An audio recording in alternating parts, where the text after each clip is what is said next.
hari umuntu udashobora kugenda wenyine, ntashobore guhagarara ngo yisanzure asuhuza abantu uko yishakiye. Buri ntambwe atera yaba yabanje kugenzurwa inshuro nyinshi. Mbere y'uko imodoka igenda mu muhanda haba hari ababanje kuwusuzuma. Mbere y'uko yinjira mu nyubako buri cyumba kiba cyabanje kugenzurwa, ndetse rimwe na rimwe abantu baba bamureba ntibamenye ko yamaze gukikirwa impande zose n'abamucungira umutekano.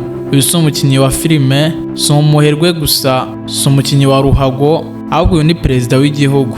Ariko iyo tuvuze Afurika, ninde urindwa kurusha abandi? Ninde ufite uburinzi bukomeye ku buryo kumwegera biba biri hafi yo kuba bidashoboka? Ese ni ukubera ubutunzi bw'igihugu cye? Ni amateka y'intambara yabaye mu gihugu cye? Cyangwa hari andi mabanga ari ku ruhande atavugwa na benshi? Muri iyi video ntabwo tugiye kurebera hamwe amazina yabo gusa, tugiye kwinjira inyuma y'umwenda tukamenya uburyo uburinzi bw'aba bayobozi bukorwa.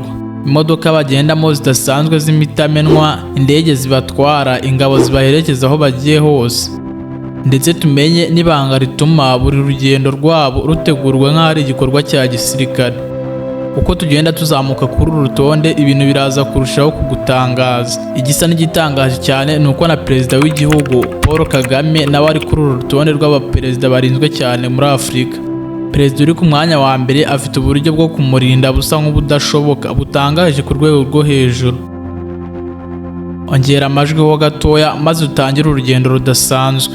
Mwibutsa niba utarakanda subscribe, ukande subscribe nonaha utayicikwa n'ibiganiro tukugezaho. Njye wumva kandi tugiye kubana ni Gisubizo Richard, nkuhaye ikaze. Ku mwanya wa 10 wa perezida barinzwe cyane muri Afurika tuhasanga perezida Captain Ibrahim Traoré. Akaba ari perezida wa Burkina Faso. Ibrahim Traoré akaba ari we perezida mushya wa Burkina Faso bitewe n'uko yafashe ubutegetsi tariki 30 Nzeri mu mwaka wa 2022. Akaba yarafashe ubutegetsi ahiritse ubwari buriho bwa perezida Paul Henri Sandaogo Damiba wari uw'agateganyo. Umutekano wa Ibrahim Traoré uri ku rwego rwo hejuru cyane, bihamirizwa n'imodoka agendamo zo mu bwoko bwa Land Cruiser V8. Izi modoka zikaba ari imodoka zidatubarwa n'amasasu uko ziboneye. Ikindi gitangaje kuri izi modoka ni uko ari imodoka zikunzwe gukoreshwa n'abayobozi b'ibihugu gusa. Traoré akagira abarinzi barenga kuri 50 batojwe ku rwego rwo hejuru. Captain Ibrahim Traoré akaba ayoboye igihugu gituwe n'abaturage basaga kuri 24,700,000. Urumva ko kuyoborera iki gihugu ntabwo ari ibintu byoroshye, ntabwo ari ibintu byakorwa na buri umwe ubonetse uwo ari we wese udafite imyitozo cyangwa se ubumenyi.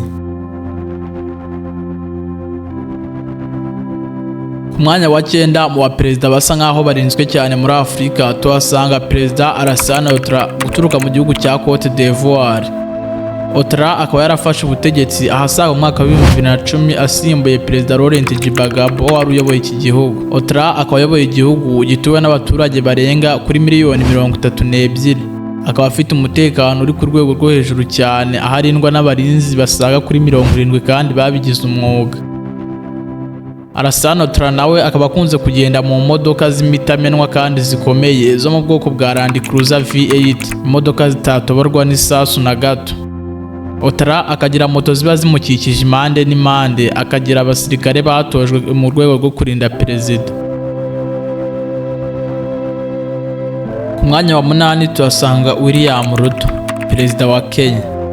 William Ruto akaba yaragiyeho asimbura Uhuru Kenyatta. William Ruto akaba arinda umutekano we wo ku rwego rwo hejuru, akunze kugenda mu modoka z'imitamenwa zo mu bwoko bwa Armored Land Cruiser, ndetse na convoy y'imodoka zirenga 20, amamoto atagira ingano agenda amukikije aho agiye hose. Ruto kandi akongera akagira imodoka zo mu bwoko bwa Toyota SUVs ndetse na Range Rovers.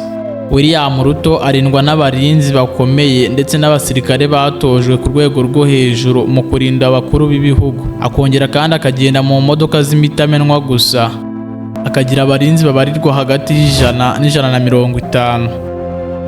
Mu gihe William Ruto we ayoboye igihugu gituwe n'abaturage barenga kuri 53,000,000.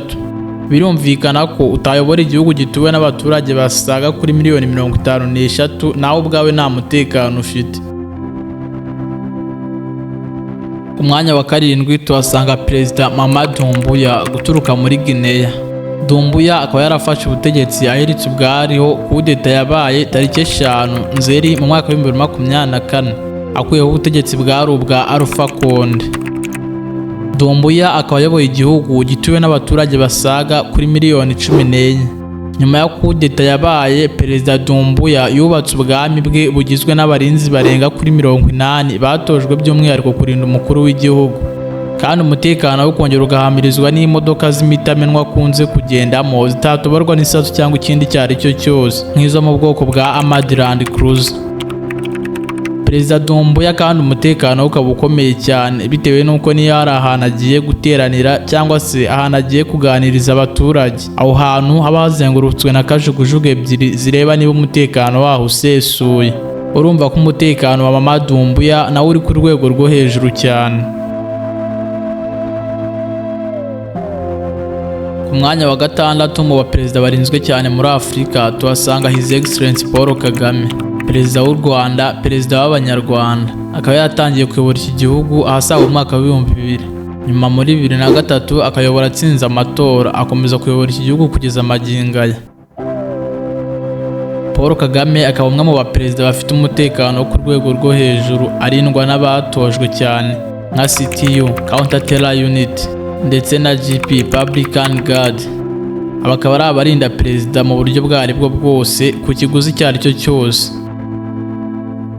Paul Kagame akaba akunze kugendera mu modoka z'imitamenwa nk'iyo twakita Range Rover Sentinel ikomeye cyane itatoborwa n'amasasu.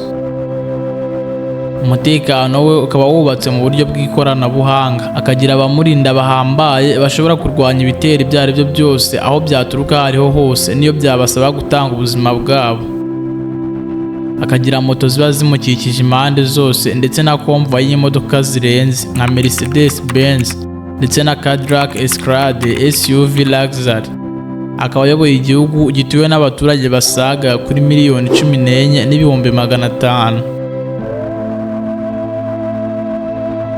Ku mwanya wa 5 tuhasanga Yoweri Kaguta Museveni, perezida wa Uganda.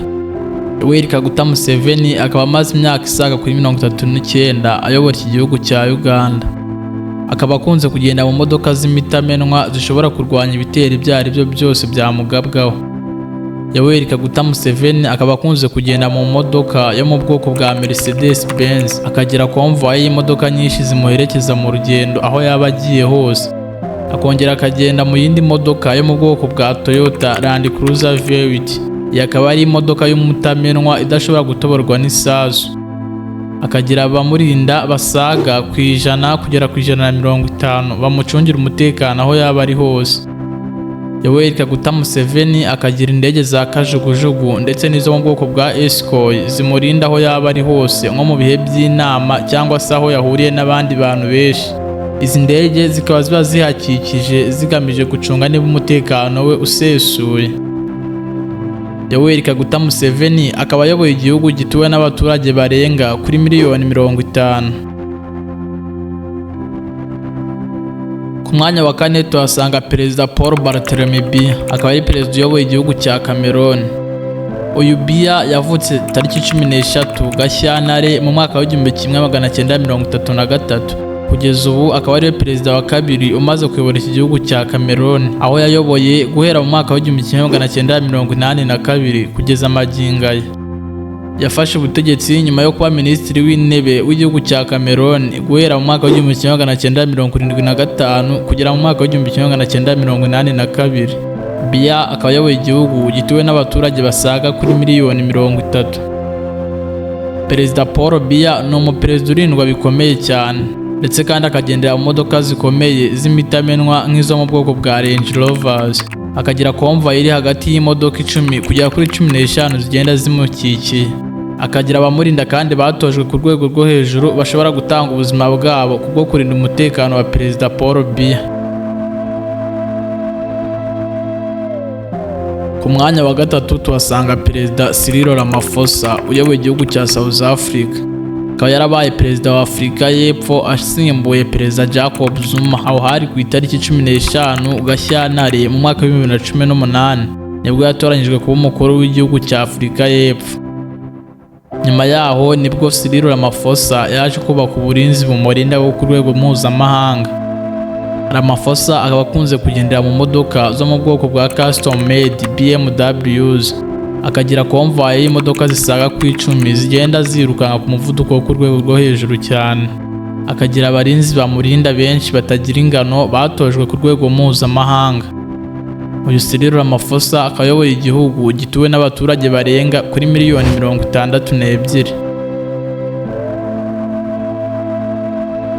Ku mwanya wa kabiri mu baperezida barinzwe cyane muri Afurika tuhasanga Perezida Bola Ahmed Tinubu uturuka muri Nigeria.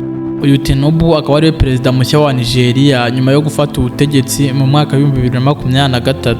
Akaba ayoboye igihugu gituwe n'abaturage barenga kuri miliyoni 232. Tinubu kandi akaba akunze kugendera mu modoka zidasanzwe zikoresha umuvuduko wo hejuru kandi zifite ubwirinzi bw'amasasu nk'izo mu bwoko bwa Mercedes Benz, Land Cruiser ndetse na moto nyinshi ziba zimukikije. Tinubu bikavuga ko afite abarinzi bari hagati y'150 batojwe ku rwego rwo hejuru bashobora kwitanga kubwo kurinda umutekano wa perezida w'igihugu. Tinubu nyuma yo gufata ubutegetsi akaba akomeje kugaragaza ubuhanga ndetse n'ubunararibonye mu buryo bwo kwirindira umutekano. Ku mwanya wa mbere tuhasanga Abdel Fattah al-Sisi, perezida wa Misiri. Akaba yaratorewe kuba perezida wa Misiri tariki 8 Kamena mu mwaka wa 2014. Akaba ayoboye igihugu gituwe n'abaturage basaga kuri miliyoni 110. Uyu Fattah al-Sisi akaba afite umutekano uhambaye ku rwego rw'isi yose. Afite indege zimuherekeza aho yaba agiye hose, moto zimukikije kandi zikoresha umuvuduko wo ku rwego rwo hejuru zitwawe n'abasirikare batojwe by'umwihariko kurinda umutekano wa perezida w'igihugu. Perezida Fattah al-Sisi kandi akongera akagenda mu modoka z'ubwoko bukomeye z'imitamenwa kandi zikoresha umuvuduko wo hejuru nk'imodoka zo mu bwoko bwa Land Cruiser ndetse n'indi y'umutamenwa yitwa Ahmad Mercedes Benz. Uyu Fattah al-Sisi kandi akaza ku isonga n'ubundi ku rutonde rw'abaperezida barindwa cyane ku isi bitewe n'imbaraga bakoresha mu rwego rwo kumurindira umutekano aho yaba ari hariho hose. Iki cyari ikiganiro cy'abaperezida 10 barinzwe cyane kurusha abandi muri Afurika. Iki kiganiro cyateguye hifashishijwe amakuru agiye atandukanye ava hirya no hino muri andasi. Nge mwabanye yari Gisubizo Richard nkubwira ngo ukande subscribe utajya ucikwa n'ibiganiro tukugezaho umunsi ku munsi. Naho ubutaha.